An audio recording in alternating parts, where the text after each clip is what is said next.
Passion Harvest. Welcome to Passion Harvest, where we aim to inspire you to live a passionate life. My guest today is Danny Searle, and I am passionate about sharing his story. Danny is a highly successful spiritual guidance counselor with a background in spiritual psychology, psychic since the age of 6. Danny has worked as a tarot reader, a meditation instructor, and has run workshops on spiritual development.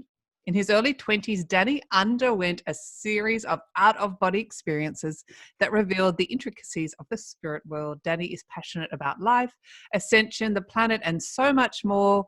Welcome to Passion Harvest, Danny. Thank you for being here. Oh, thank you. It's a pleasure to be here.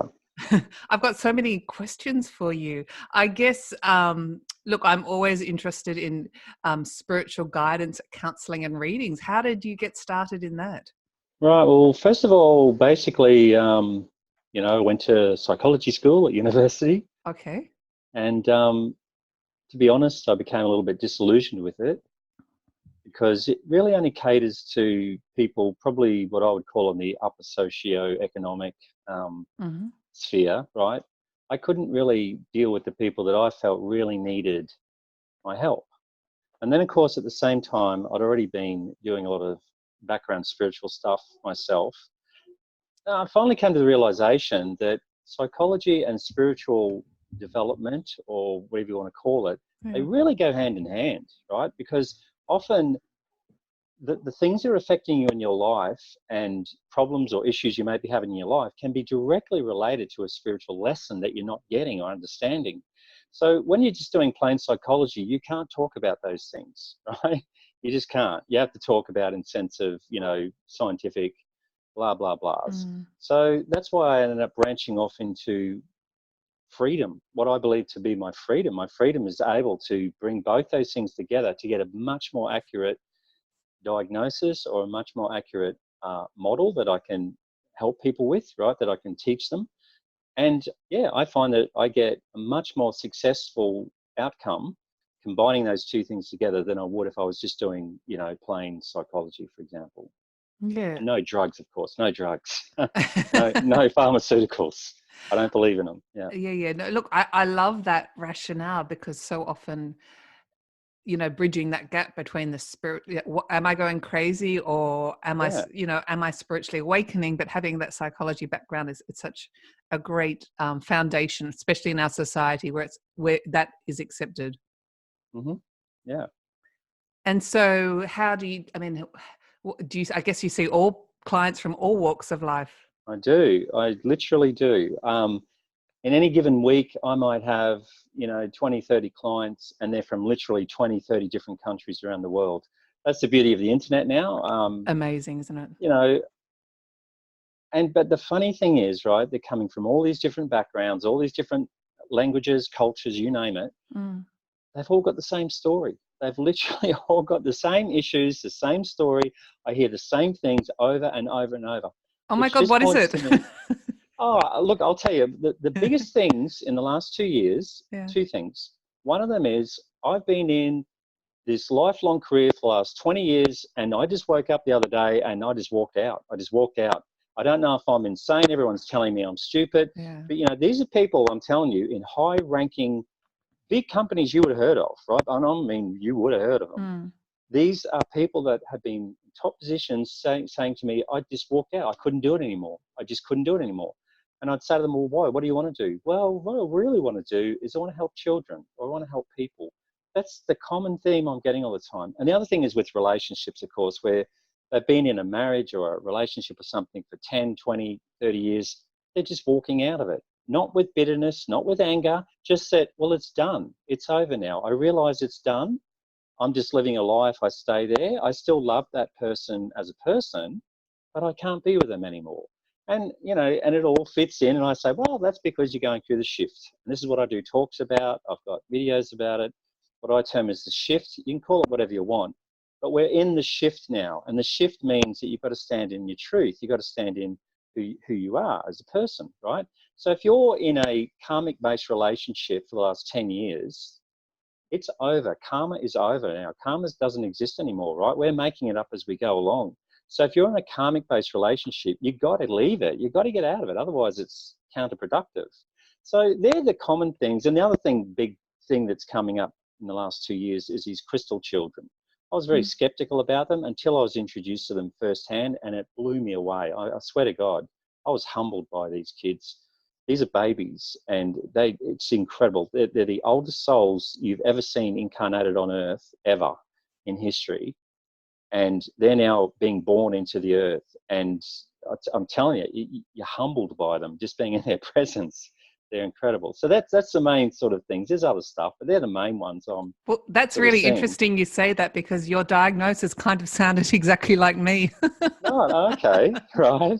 Yeah. A bit weird, like a bit Twilight Zone-y, but whatever. Yeah. Okay. And so when you say you do psychic readings as well, I know everyone's, I personally would love a blueprint of an Excel spreadsheet of what is exactly going to happen in my life, but do you predict potential outcomes for their path ahead? Yes, I do. So what happens is, as I'm talking to people, I literally get like mini movies. It's like a little, 2-second clip. Yeah, in my head. And I'm seeing this as I'm talking. And sometimes they're in sequence. A lot of the time they're not. They're just bang, bang, bang, bang, bang, bang, bang. And I've got to try and sort it out and, get it out. The other thing is I've got to be really, really super duper careful not to put my own filters onto it, if you know what I mean. Because I just get the raw message, and it's very easy for us to, with confirmation bias, we can say, oh, well, that means that, it means that. I'm really conscious of that now, of not doing that. I just tell you as it is. What I see, this is it. Interpret it as you want.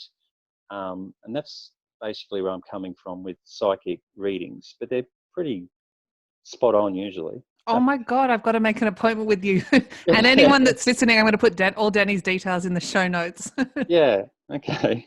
So, okay, but you don't use tools, like you don't use cards. Not anymore, I don't. Now you're at a level where you... Yeah, exactly. Yeah. Are you dying to tell me something? No. Okay. No, I'll tell you something if something comes up. Trust me, I'll tell you. Yeah. I'm just checking. Yeah. So you offer career advice, you offer whatever comes to you, I guess, is whatever you... Yes. Okay, good. My mind's just ticking away at all the things I've got to ask you about me personally, but we'll just keep going on. Yeah. The fifth dimension, you do talk about a lot about this, and I've seen some of the websites. Yeah. Do you mind just talking a little bit? I guess that relates to ascension. Sure, yeah, it does. If you don't mind talking about that, that'd be great for our listeners. Yeah. So ascension is basically the Earth as we know it has a consciousness that we call Gaia, and Earth is a living, breathing organism. And Earth has a consciousness just like you or me do, right? A soul, whatever you want to call it. And the Earth is now ready to move up its spiritual evolution up into a higher dimension, and that's the fifth dimension. So we, as creatures that live on her, if we want to join her and go up, we have to raise our vibration. So think of it like a radio station. Like if you dial on a radio, you're tuning into FM 100 and you're hearing the music, and then you turn the dial a little bit, it goes off that music, and you turn it up a bit higher, and then suddenly a new channel comes into focus. So you know yourself that the old channel that you're on still exists, doesn't it? It's still there. All the radio stations are there. You've just got to tune into them, depending on which one you want to listen to. And this is how dimensions work. Dimensions are not places as such. They're states of consciousness, right? That was so well explained. I'm sorry to interrupt really bad. Okay. But, so many people, and I get these questions a lot about dimensions and ascension. Is it like the Earth disappears? Well, it's not. You explained that so well. Yeah, no. I'm going to have to replay that. Okay, yeah, all right. So anyway, but the human souls themselves come from a group I call Ptah, P''T''A'', Ptah. And they were once part of the 11th dimension, which is the highest dimension. And then they wanted to do an experiment. It's a long story. I talk about it in my books, right? But basically what they wanted to do was an experiment to separate themselves from Source or God, whatever you want to call it, and see if they could find their way back. And at the time, it was considered the most nutty, crazy idea that was ever conceived, but it had merit. Because, and again, I use the analogy. Imagine if you were a baby, you were born into a rich house, that had everything, materially it had everything. Mm. And then you were sent into a village, dirt floor village to live there. But if you were told your whole life that, oh, you really come from a house on the hill, you've got a rich father, you've got jewels, you've got everything. And when you reach, 18, you're going to move back there. That's going to influence the way you live your life, isn't it? Because you're going to think, oh, well, who cares? In 5 years from now, I'm going to go back to the rich house on the hill. So I'm not even going to try. I'm not even going to really do anything. So that's why you lose your memory, right, when you're born, because you can't have that information because it will dictate how you live your life. So we decided to do this experiment with full amnesia and see if we could make our way back. And guess what? We did. It worked. It took a long time, but we did it. So now we're on the ascension path. We are now gearing up to move back up the ascension ladder. So the first stop is the 5th dimension. Mm-hmm. Then we go to the 8th dimension. Then we go back to the 11th dimension. That's how it works, because we can't go directly to the 11th because your brain would just explode, right? You can't do it. You've got to do it gradually, like a diver coming up, Mm-hmm. so you don't get the bends. So that's what this whole ascension thing's about. So we're ready to make the first jump. So those souls that are attuned, that are alive, right? Sorry, just okay. Well, attuned. I mean, to sorry, in the high body, in a frequency. physical body, just to Yes, clarify. in a physical body. So what you were saying before, will it just disappear? Yes, you would. You would just disappear. If you were in a room with younger souls, right, that are not taking this journey, and you went through the ascension process, you would just disappear. To them, you would. But really, like I said before, it's just like tuning up or down on a You're still radio. actually in the room, but... Well, consciously you're still in the room, but physically you're not in the room. Right. And that's the other thing with ascension. Why ascension is different to dying. When you die, you leave the body behind and consciousness continues to the spirit world, right? But with ascension, you take your body and everything goes, because you're transforming your body into what we call a light body. And again, I've written a book specifically on this to explain everything to everyone and how to do it. And at my last presentation, I did a paradigm shift on the Gold Coast. If you ever get a chance, everyone, to go to that, that's the best one in Australia. I've done them all. Right? That's a good one. Right? But anyway, I showed some footage there of one of the processes in my book I explain is how to create a Merkaba, which essentially is the Egyptian term for soul or light body. That's what it means. It's like a vehicle. It's the last thing you do before ascension is to create this vehicle. And these sisters, actually, one of them videotaped it, the other one did it, and they actually sent me her video of her creating the Merkaba and floating around in the air, and then wow, that's it. And then probably, I don't know, I think she said like 4 or 5 days later she ascended, she went. So this is not pie in the sky stuff. This is what I tell to people. I've shown the footage now. It's on my YouTube channel. You can see it for yourself. Everyone go and have a look. Yeah, no, I'm serious. Go and have a look. No, I can't wait. Yeah, it's not pie in the sky stuff. It's real. It's real. And this is why I write books about it. I give all the evidence. My second book, I've got over 400 academic references in there to say, hey, look, check for yourself. Go and look this stuff up for yourself. Right? So now we're in the quickening. And this is why people feel like time is speeding up and, people are feeling more distant. So those of us that are in the shift, you're going to feel more isolated, more distant, more like you don't want to be here anymore. You can't stand living in this world anymore. It just doesn't feel right. I can go to a shopping center and people almost bump into me because it's like I'm half invisible, I think now. People don't see me. I don't know what's going on, but or they stand really close to me and stuff like that. So not everyone's going to ascend. They're just not. On the first wave, they're not. Eventually they will, but not the first wave, they won't. Only those that are attuned to the energies will ascend on the first wave. Mm-hmm. I'm just trying to digest everything you said. You did explain. And I guess the terminology ascend, it doesn't mean you're leaving this planet. Well, you're going with the planet. The planet's moving up in a vibration to the 5th dimension. And the 5th dimension, I should have mentioned, is the dimension of love. That's what they call it. Mm-hmm. And the thing with that is whatever you create with your mind becomes reality. So that's why they don't let everyone in, right? Because if you've got a fear-based mentality, as soon as you start thinking fear-based things like, oh my God, a monster's going to come and get me, Yeah. you will create a monster to come and get you. Because on the third dimension, that's what's special about where we are now in the third dimension. There's a delay in cause and effect. There's a delay. So if you think horrible thoughts about someone, there's a not an immediate thing where they get hurt or Yeah. upset. There's a delay there, right? And then you've got time to calm down, reprocess it and think, well, maybe I was a bit harsh, maybe I should apologize or something. So there's that delay there, and that's on purpose. But in the fifth dimension, there's no delay. So that's why you can't get there unless you've got a 100% love vibration, because whatever you think, you can create, literally. And same with travel. With a thought, you can travel to anywhere in the world that you want. That's what happens in the fifth dimension. So that's why you've got fascinating. Yeah. This is a whole other topic about time. Yeah. There's such a thing as Time time, but a exists. time frame. Do you have some sort of time? Time is an illusion, but do you have some sort of a time frame? Well, everyone asks me that all the time. No, okay. I don't, because look, you have to understand there's a battle going on at the moment as well between the light and the dark. Mm-hmm. Because for the dark side that have been running the show like for a long time, they don't want this to occur, because essentially they lose their status quo. They lose everything.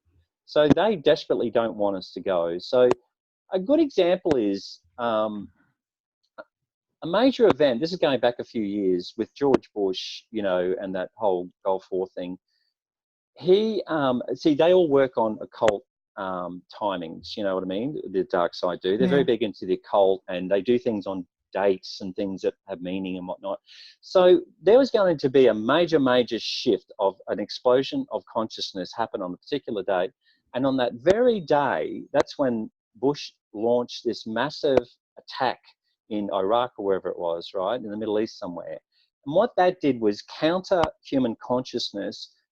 What our thing was designed to do was unite consciousness, because we only need to unite a quarter of the population, and that will bring the whole thing up. That'll create ascension, right? A quarter of the population. But what that did, they countered that with a quarter of the population uniting, but in a negative aspect, right? Yeah, let's get them, let's kick them, let's hurt them, right? So, and so this is what we're up against all the time. So every time we make public a date, they come in and thwart it, if you like, or try and undermine it. So that's why me and the people I work with, we're very, very reluctant to give dates. Yeah. But what I do say to people is look for the signs. Okay. Look for the signs, because there's plenty of signs. Now, to give you an idea, this is probably getting off track a little bit. No. Love free-flowing conversation. Okay. Well, I released some images that I got access to of 30,000 light ships of the Palladians that came out of there's a wormhole in the sun, right? They came out of there, coming to Earth because of this 5G business. The 5G is another thing that the dark side's implementing. Okay. 5G is essentially an extinction level event, and the Palladians help us, right? They're our cousins, but they're like our guardians. But they don't just guard humans, they guard the planet. And this time they're a little bit annoyed with humans at the moment because, the warmongering and stuff. But why they came this time, and they made it very clear too, they're like, well, we're not here for you guys, we're here for the rest of the planet, because you've got another million species on that planet that we've got to protect. And this 5G stuff is going to wipe them out, right? So we're coming to shut that down. So part of it, when they got here, they already knew about it, but there was a negative prison grid around the Earth that was created by the Draconians, who are the lizard people or whatever, who were trapping people, consciousness. So what they're doing right now as we speak is they're dismantling that grid. They're setting up their own positive grid. They're shutting down the artificial wormhole that the Draconians created behind the moon. They're shutting all that down. And so what I can say is we're going to see somewhat of an explosion in consciousness probably in 2020, right? That's when suddenly, I've been saying this for the last 2 years, and it's really happening, and that is everything that was once in the dark is going to be forced into the light, right? So everyone that's been operating in the shadows is going to be thrust out into the daylight to be exposed, because we can't have that anymore. And that's what it's all about. And it'll wake people up like a tsunami of consciousness is coming. That is what I can say. And look, I would just say generally in 2020, I think is going to be much different than 2019. I'm on record saying that 2019 to me was like birthing a baby, where it's painful, it's awful, it's horrible. And 2020 is when the baby's on your breast, where you can finally relax and it's all wonderful and lovely. That's and an I've so far interesting been analogy. right. Yeah, well, so far it's been true what I said. So yeah. Great. I just want to say your wire from your microphone keeps tapping your keyboard. No, it's tapping my chest. Sorry. Oh, okay. Sorry about that. No, it's absolutely fine. The negative prism grid that you talked about. Yes. This is a peculiar question. Maybe you don't even know. What sort of the grid that you talk about? Obviously, it's an energetic grid. How far off the Earth? Yeah. If you could visualize what distance off the actual surface of the Earth would that be? That's easy to tell. Anyone that wants to find out, just go and look up NASA, how far out the satellites go. I think it's about 360 kilometers, because satellites can only go as high as that grid. That's sort of the outer limit of the grid. Okay. They can't go outside the grid. That was easy. That was a really easy question. And I guess this also probably leads into segues into the Schumann resonance that you talk about on your website. I know a little bit about it, but it's absolutely fascinating. Yeah, well, Schumann resonance is basically the heartbeat of the Earth. That's what it is. So it's a cavity between the Earth's crust and the upper atmosphere, and it's charged particles.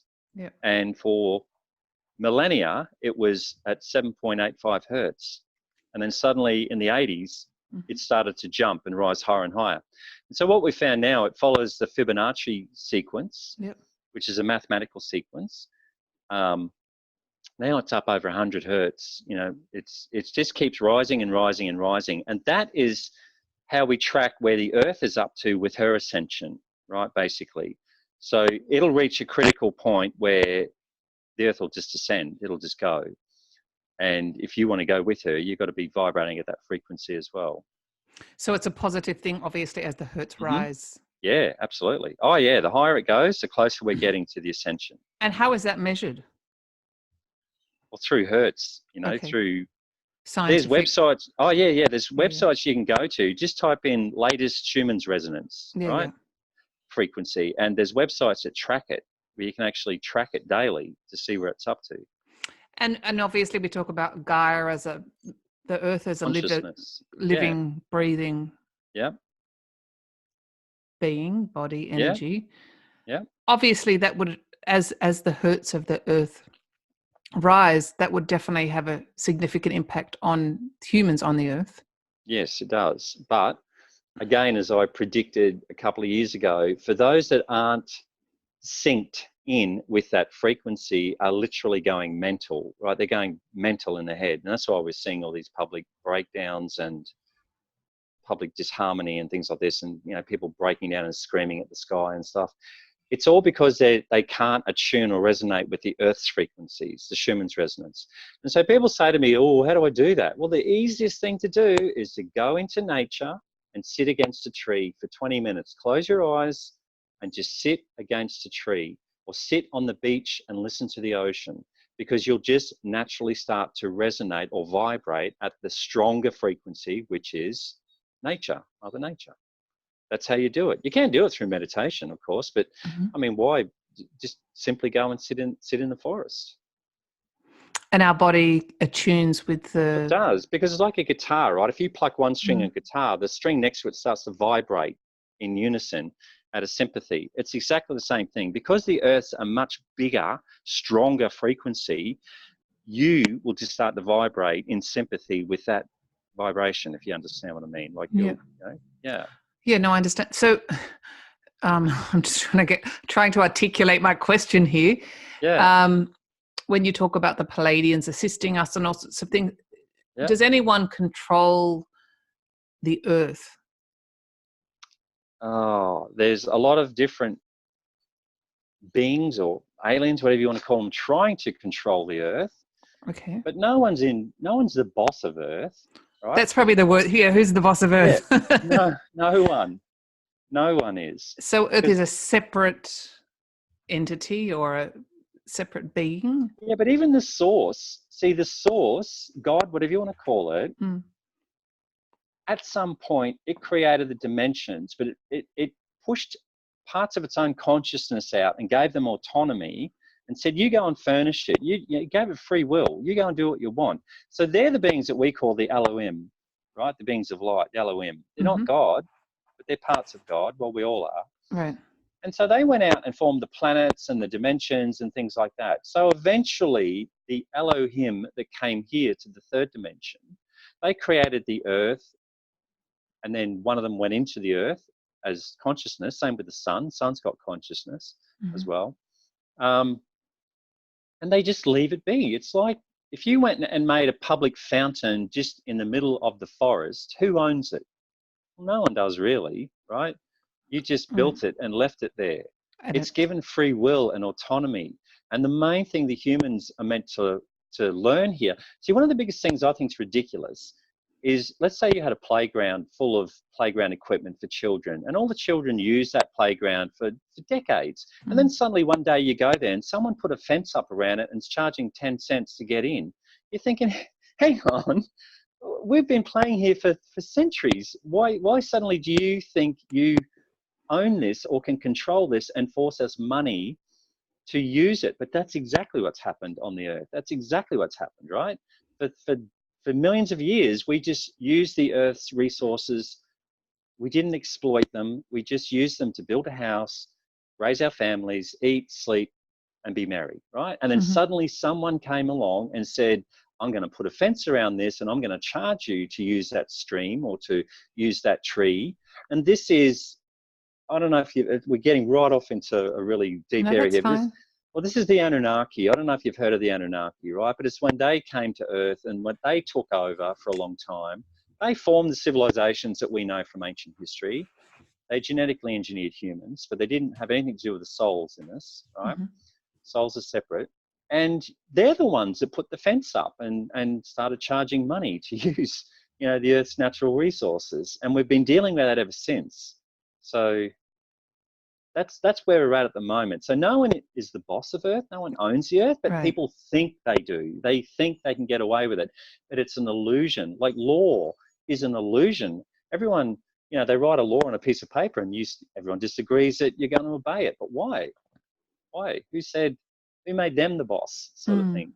I know I'm getting off in a totally No, not at all. I love it. I just keep thinking of, that, I think it's Robert Frost, that poem, I think he's obviously sarcastic, called Good Fences Make Good Neighbours. yeah, exactly. I do know that. Yeah.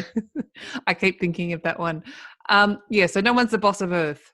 No. Earth is its own living, breathing entity, or who allows us to live here, right? Allows us to live here. And do you think certain people have a much stronger connection to the earth than others? Yeah, totally. But again, that's what my first book covers, what I call soul ages, right? There's all different soul ages on Earth. Not everyone's the same. So the majority of Earth, like your typical mainstream person in Australia or America or something like that, is what I call a young soul. And young souls are all about building cities and making money and being powerful and things like that. They're the majority of the Earth, right? So by the time you get to young soul, you're completely disconnected from the Earth. Like, as far as you're concerned, everything comes from Woolworths or Coles, right? So a young soul is someone that hasn't lived many lives on Earth? Oh, no, they're probably halfway through their life. So it starts sorry. Yeah. It starts off with... this is my other question, by the way. You're already answering it. Okay. It starts off with infant souls. So they're just new. They're just learning about survival. So all their lessons are about survival. So they tend to live around the equator where they have earthquakes and floods and tigers and snakes and things, right? So they have very short, brutish lives, very quick succession of lives. So once they get down survival, they move into learning right from wrong. That's the child souls, right? So this is your Bible Belt people. This is interesting. Yeah. Yeah. Well, that's, the people that are into learning law and order. So there's a lot of child souls in prisons, but there's a lot of child souls that are sheriffs and town councillors and things like that. They're very good at bureaucracy and stuff. Then you get to young souls, and young souls all about power, building power, attaining power, testing power. So your typical yuppie is a young soul.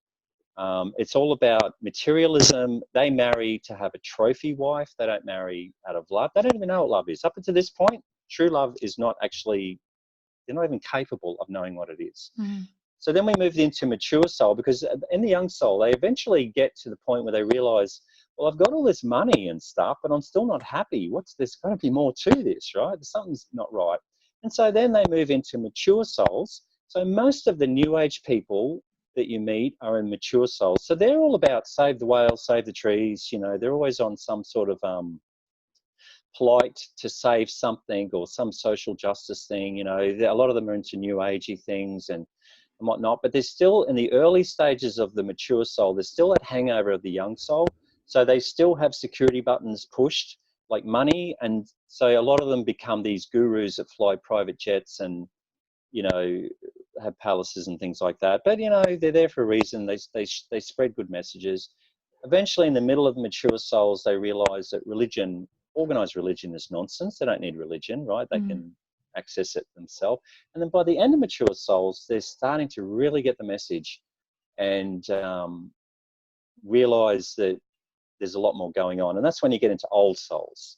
And so old souls are all about putting everything to use. Everything that they've learned, they decide now that they're going to utilize it, but for the betterment of humanity. They become teachers and teachers of teachers, but some of them are artists and poets and musicians, a lot of musicians too in mature souls, actors and things. And so old souls, and then by the end of old souls, they're mainly vagabonds, you know, like homeless people, a lot of them. And people go, what? And I go, yeah, because they're learning detachment. Well, they're learning detachment. They're not going to incarnate after they finish. So there's 7 levels within each level, and there's 7 levels, right? So once they get to 7th level old soul, they're learning about detachment, detaching from the earth. So why on earth do they need material possessions or connections? So they're separating themselves from the earth. So they tend to be loners, hermits. They don't have strong family connections, but they're very, everyone loves them. Everyone that comes into contact with them identifies with them, but they don't have a lot of close personal friends and things like that. They tend to love everyone. They don't single in on any one person, so to speak, because they're learning detachment. See, and then eventually they stop incarnating and they go back to the mass soul that you came from and, you know, help the other souls, basically. Become spirit guides and things like that. How absolutely fascinating. But obviously, I just wanted to clarify, I know this, but it doesn't mean it's 7 lives. I mean, there can be multiple lives. Hundreds and hundreds and hundreds of lives. We're slow learners, right? Yes, indeed. Well, there's a lot to get through. So I was talking about mature souls. In my opinion, the single hardest life lessons to get through is 6th level mature. And on average, right, it takes a soul 25 to 30 lives to get through one soul age. So young soul level 2 to young soul level 3 will take about 25 to 30 lives, right? With that mature 6, on average, it takes 120 lives. My God. That's how difficult it is, right? It's difficult, but that's why when you get to 7, mature 7, Spirit never say it's a reward, but it is a reward. So it's like Groundhog Day. Yeah. my question is why? What? I mean, I think it's absolutely amazing, but why are we doing this? What for? To learn, because the source wanted to learn about itself. So it projected parts of itself outward. Okay, let's say you were born in the forest and you had no reflective surfaces at all, no water ponds, no mirrors, no nothing. Mm-hmm. And I said to you, when you're 20 years old, I said to you, what color are your eyes? What would you tell me? I would say, I don't know. I've got no idea.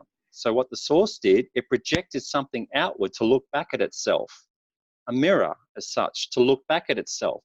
So when it was asked that question, what color are your eyes, it looked at the thing that it projected outward and said, oh, my eyes are brown or blue or green, right?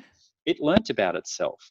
And that's why we're doing it, because we're all part of a soul group that's trying to make our way back to source. And when we get back to source, we're going to disseminate all that information we learned back into the mainframe, so to speak, so it can learn about itself. And we're all intrinsic part of source. Yes, absolutely you are. Yeah, totally. Everyone is a little bit of God. Everyone is. And the soul groups, as you call them, these are people that we have multiple lifetimes with. Certainly do. Yep. So someone Yeah. once told me, generally everyone that we meet in, well, this life as we know it, I mean, we haven't even started talking about parallel realities. Yeah. We have generally met in a previous life. Not all of them, but some Not of all them. of them. It's usually a handful. And it's usually souls that, like human souls work really good with certain other souls sometimes. So they constantly reincarnate together. It doesn't even necessarily mean you're part of the same soul group. They can be from another soul group. Right. Typically, you pick souls from other soul groups will be the challenges in your life. People that rub you up the wrong way, that challenge you on everything. Yeah. But that was a prearranged agreement. You made that agreement with them to do that. You pick someone from outside your soul group purely because they'll do a better job at it, right? Because they've got no dog in the fight, so to speak, right? They've got no emotional attachment there. But other ones like sisters, mothers, fathers, brothers, lovers, best friends, they tend to be people from your soul group that you've incarnated with many, many times before. But, sometimes you'll be the mother, sometimes you'll be the daughter, sometimes you'll be the father, sometimes you'll be the son, sometimes you'll be the auntie, It works like that. You're never the same every time. You're never the mother every single time. You swap and change all the time because there's different dynamics. There's different lessons to learn. Same with sexes. Souls have a preference for sex or gender, but at some point they have to do the other genders as well, right? Because there's different lessons you learn as a male or a female, and you have to learn both. How do you know all this? Because I spent 2 years going back into the spirit world and I was taught everything.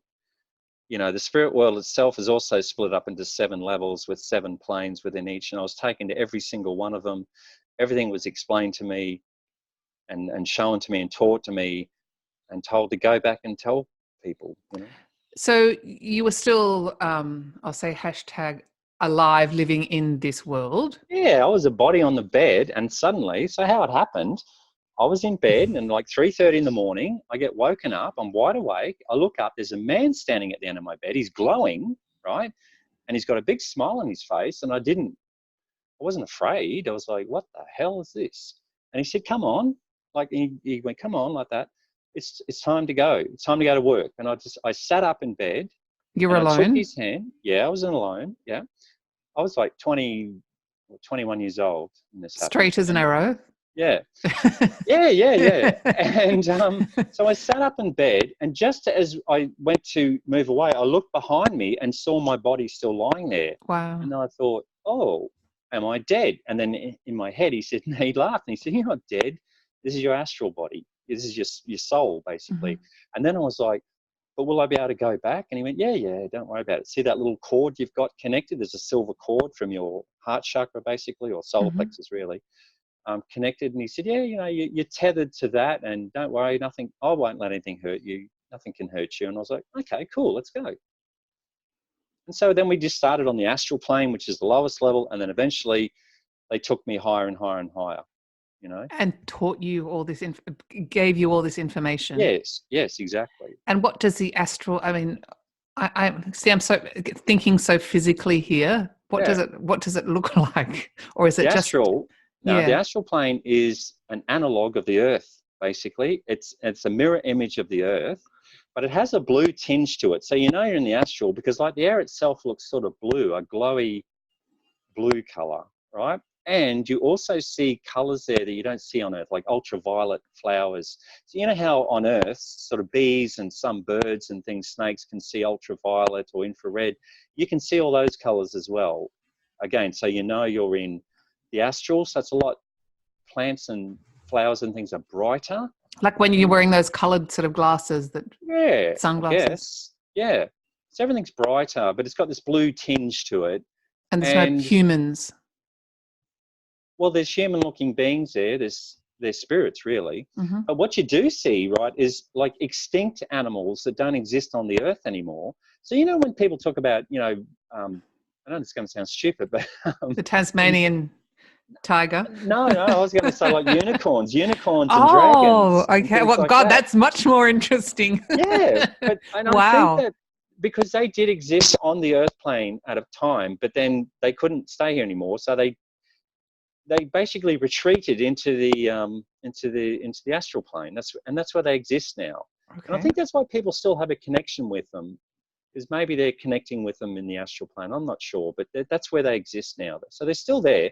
But really, in the astral plane, animals, even dragons, things like that, they're really nonchalant. They don't have an opinion of you, as in they don't see you as a threat, but they don't see you as a friend. They're really just, oh yeah, what are you? Okay, whatever, and just keep walking. They don't engage. So you're walking in the astral plane. You're actually You're floating. floating. Yeah. Okay. Yeah. Yeah. Gosh, how amazing! How unbelievable! I don't know what else to say. That's incredible. Yeah. I don't know. I know I sound nonchalant, but I've been doing this a long time. So Yeah, you're just like, yeah. I just went to the astral plane and learnt all these things. Yeah. Yeah. And I guess my question is, why you? What? Well, I get asked that all the time. Oh, Because I came here with how a very boring! I'm sorry to keep asking you these that's questions. all right. No, it's okay. No, because I came here with a very specific mission in mind. Right? I volunteered. I'm part of a group called the Star Seeds, and that's a term that gets thrown around and misdiagnosed or whatever. Star Seeds. It started off with the light workers. It started in the early 1900s up to the 1930s and 40s, right? Souls that came through at that point were known as light workers. And then the next wave was the Star Seeds. Then the next wave was the Indigo Children. And then the final wave is these Crystal Children. So each group is setting up a platform for the next group to launch from, if you know what I mean. Yeah. And so I was part of that Star Seed group that came here for a very specific reason. So, you know, so I was giving very early training and very specific mission guidelines, if you like. There was no mucking around. It was like, okay, this is your mission, now go and do it. Because I was here for that reason. Okay. Incredible. I know you mentioned earlier on in our conversation about, was it the Indigo Children that blew you away? No, Crystal Children. Crystal Children, sorry, Crystal Children. Yeah. Crystal Children. They've got these golden eyes. And so they were born in a certain year, is that? Oh, years. Probably since 2012, I would say. Okay. Yeah. And why did they blow you away? Their energy. They can literally telepathically put images in my head. That's what blew me away, right? I'm very well protected because I do this stuff a lot. You know, there's things that can get you. So I'm very well protected. But for a being to be able to override my security systems, if you like. Oh, okay. And just put nice positive messages, you know, nothing bad. That's what blew me away. I was like, holy moly, how are you doing this? Like, because no one else could usually do that because you're so well protected. Right. Exactly. So for I won't say a normal person, they probably wouldn't even know what was going on. They wouldn't, no. And these beings wouldn't do anything. These children wouldn't try anything with you either, I don't think. I'm not suggesting that. It's just that you have that sort of level of perception that you... Okay. Wow. The parents know, because it's the parents that seek me out and they go, there's something weird with this kid. We don't know what it is. Not weird in a bad way, but we're not sure what it is. Can you have a look? And I'm like, yeah, okay. And then I'm like, holy hell. Yeah, no wonder. And can you help them in some way, or what? I mean, what are they? I just tell them about ascension and what's going on and the shift and everything. See, these children, when the time comes, are going to be the leaders, right? They're going to be the new world builders, if you like. They're the ones that are going to take Earth into a whole new paradigm of a 1,000-year golden age, essentially, right? Because it'd be 7 years old and younger in this time. That's right. But once they get about 25 is when they're going to become the world leaders, you know, and that sounds young, but don't forget, these are ancient souls, ancient consciousness. So they might be in a 25-year-old body, but they've got the mind of Socrates or something in them, you know what I mean? Like, Amazing. Gosh, wow. As we're not at a close yet, but is there anything you I'm just blown away by all this incredible information, but is there anything you'd also really like to talk about? Well, one thing I did mention on another radio show actually in 2017. I said in Mhm. 2019 we're going to start to see UFO disclosure, Mhm. where they're going to openly come out about it. And everyone at the time said, yeah, in your dreams. Well, it happened this year. And a lot of people aren't aware of it. It's been all over Fox News, mostly the American news, where these Pentagon officials have now come out and officially said, yep, we've been running the secret UFO program for the last 50 years. And, it's all real and it's true. And now we're coming out and we're telling everyone. And just lately, as in literally 2 weeks ago, they were on the news, American news again, saying, well, we've got this physical piece of metal or alloy Mm. that we've been testing for 10 years. We can't tell you where it comes from. We are now going to release that to the general labs out there, the general population labs, and we're going to ask them to test it as well. And with the idea that they will come to the same conclusions as us, that it's not of this earth. And once that comes out, it's done. As in, you can't argue this anymore. You can't Mm. debate it anymore. They're not saying, oh, they come from here or they're here for this mission. All they're saying is they're here. We know they're here, and we've been studying them. That's all they're claiming at the moment, right? Why would they do that though? I mean, just Why are they for coming out? yeah, just to Oh, open. sorry. Yeah, I didn't give you the whole context of it because I was told. It's a long story, but I was told a long time ago. Have you ever heard of the Cuban Missile Crisis? Yes. Right. Okay. I'm not that young. No, okay. No, well, a lot of people haven't heard of it. But there was a missile crisis. There's like a galactic federation that look out for Earth. We're in their neighborhood, so we're part of the club, Yeah. okay? And we've got a representative there called Lord Sananda. He was the first human to ever ascend naturally by himself, right? Yeah. So he was on the council. Earth didn't really interest them that much until we started blowing up nuclear bombs in the desert, right? And then, because when you blow up an atom bomb, it actually ripples through the fourth dimension and decimates civilizations, right, that are in the fourth dimension. So they're all complaining to the Galactic Federation saying, what the hell's going on? So they send out a group of scout ships to ascertain what's going on. 2 of them got struck by lightning. That's the Roswell crash that everyone knows about. Right. And then later it was the missile crisis. So we're on the brink of World War III, and Lord Sananda then said, please let me, because the Galactic Federation said, oh, well, let him blow himself up. They can start again. We don't care, sort of thing. Yeah. And then Sananda said, no, let me go and talk to them and, see if I can figure something out. So he came down to Earth with 2 of his alien mates, and they went and visited both Khrushchev and the Kennedy brothers in the same 24-hour period. And that's why you see in the history books, suddenly they just became best friends overnight. And Khrushchev turned the ships around, and Kennedy took the missiles out of Turkey, and next thing they set up a hotline between the Kremlin and the White House, and they're all best buddies again. And basically what was told to them, then we go to 1968 where they had the missile treaty. They were given an option.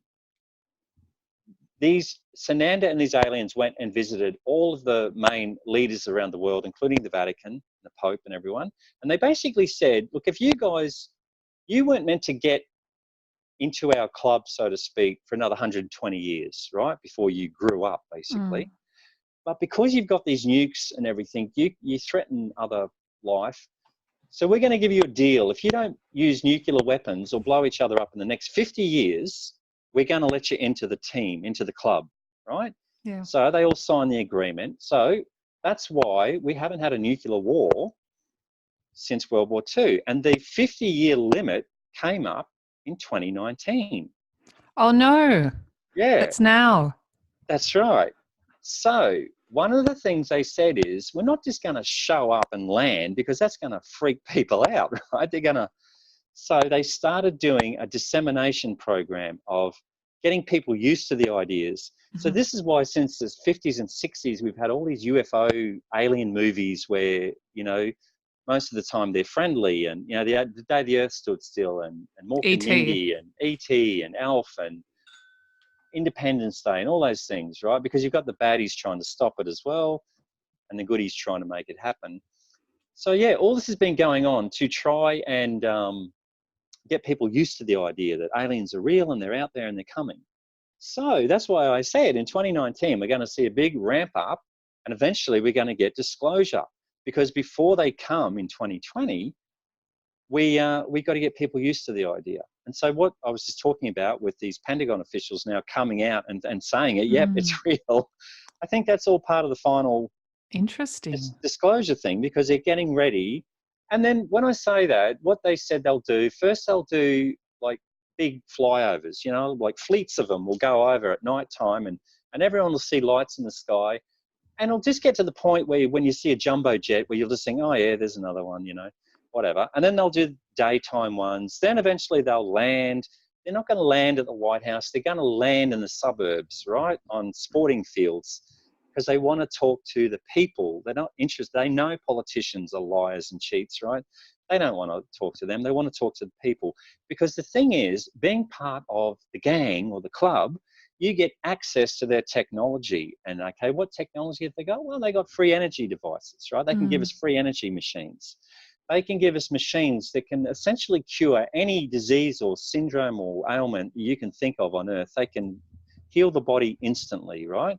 So they would be here to help us. Yes. There's nothing negative. No, nothing negative at all. It's actually an exchange program, because the reason why they're interested in us is because humans are almost the only species that have a full aura, right? A full emotional body, right? Most other creatures like dogs, cats, and other alien species, they might have a mental body and a physical body and all that, but they don't have the emotional body. That's unique to humans, right? So that fascinates these aliens. They're fascinated by it because it gives humans the ability to be absolutely horrible to each other, but at the same time they can also be so beautiful to each other. So we can create beautiful art and music, but then we can also hack each other to death with these weird weapons, right? That comes from the emotional body. It's one extreme to the other. So that fascinates these aliens. And how we hold on to things as well. Yes, right. So they want to study that. So it's really not a one-sided thing. It's an exchange program. And I say that to people too, because when they're going to ask for ambassadors, right, to go to their home planet to teach their home planet about humans. This is a human. This is what a human sounds like, right? Like that, right? Are you going to put your hand up? No, I got other things to do. But no, it'd be good, but no. But they don't want politicians, you know, and diplomats. They want the real people who've got real stories to tell about heartache and love and things like that. That's what they want to hear. They want to hear the real story.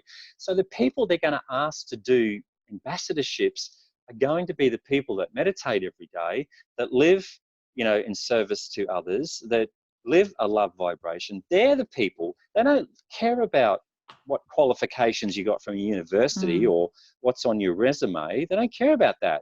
They want people from the School of Hard Knocks. That's what they want, the real deal. You know, it's like if you go and visit a country like, you know, I went to India and I didn't want to see the cities. I wanted to see the people in the countryside, right? I wanted to taste their food. I wanted to interact with them because I wanted to learn about the people of India. I didn't want to learn about, you know, the encyclopedia version of them. I wanted to learn about the real people. And that's the same with the aliens. That's what they want to do. So you can imagine too, if they're going to give us free energy, all the people, you know, that own the petrochemical companies, they're not going to be too keen on this, just quietly. Right? No.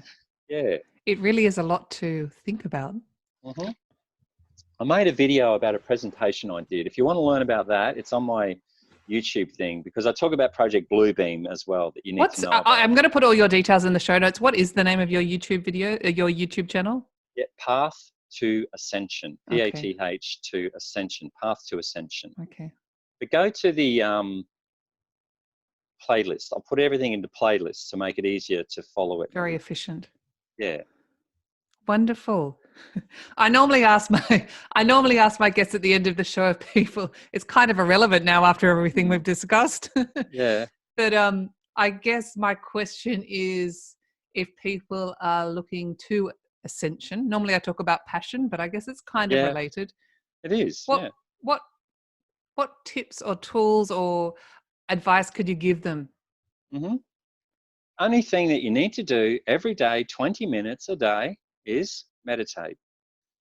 I give examples of how to meditate. You start with breathing techniques, white light yourself, then clear your chakras, and then if there's anything else you want to do it then. That's all you got to do. That's it, in a nutshell. Once a day, 20 minutes once a day. Just once a day, 20 minutes a day. That's so easy. Time. It is easy. Spirit always say that. Everything's easy. Humans make it difficult. They do. Well, I do whole workshops on how to get passionate, but you made it really easy. Yeah. Thanks. No, I'm joking. But I say to people too, they can easily find 30 minutes to watch Dancing with the Stars, but they can't find 30 minutes to do a meditation. So it's where your priorities are lying at the moment. Oh, I'm a big meditator. I think it's amazing, but yeah. It's also getting in a habit, so it's just changing. Well, that's it. Habits. Do it 21 times, it becomes a habit. See? Yeah. Well, I generally say 30 days in a row, but yeah. Well, in cycling, teach 21. Yeah. Danny, thank you so much for being on Passion Harvest. It's been an absolute delight. Yep, my pleasure. And again, for anyone that's listening or watching, all your details will be in the show notes. And maybe I'll speak to you in 2020 again. We can talk about the arrival of the ETs. Amazing. Thank you so much, Danny. Okay, thank you. Okay. Bye-bye. Bye.